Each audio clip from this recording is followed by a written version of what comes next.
Well, the Princess of Wales is Royal Regiment, the Tigers is our nickname. When we do something, we put 110% into everything that we're going to do, no matter what it is. That is a Tiger, a 2-0 wheels down on objective chainmail, moving into the target now. Out. Everyone works together, everyone's friendly, very proud of our history, and we're very proud of the history that we're making at the moment as well.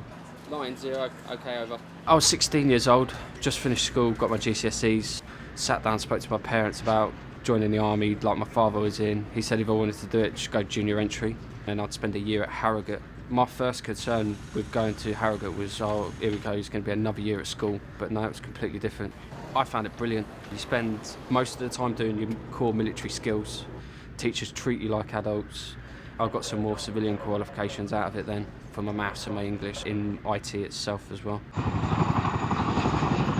I was 20 years old when I joined.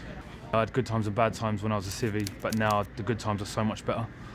I got to be there for the Royal Wedding and the Jubilee, helped out with the Olympics. I've done some really good stuff, parachuting, skiing, all paid for by the army, going to different countries, seeing how different people live their life, especially Kenya.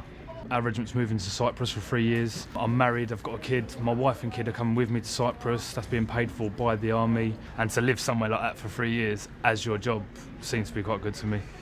When we were on Theatre Reserve Battalion, we were on a readiness state, and I was living in Cyprus. We had our own private beach, we had water sports. Then I started getting my living overseas allowance, back then about £600 extra a month. Having that money in my pocket, for an 18-year-old, I felt like a millionaire. There was a need for us to be deployed to Afghanistan, and we built up a massive rapport with the locals. They're basically badgered by the insurgents 24/7, and us moving into that area enabled them to get running water, electricity just before we left. Let's go! As soon as your adrenaline kicks in, that's it. You just end up going, and you go with whatever you've been taught. The sort of fierce pride factor is the let's get up, let's go, let's do this for each other. The bit of fire in your belly that keeps you moving through.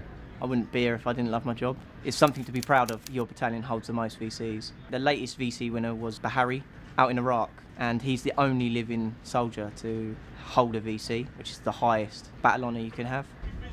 If you're looking at joining the army and doing what the infantry does for a job, in Cyprus we're a key place to be able to go anywhere around, getting ready for future deployments and stuff like that.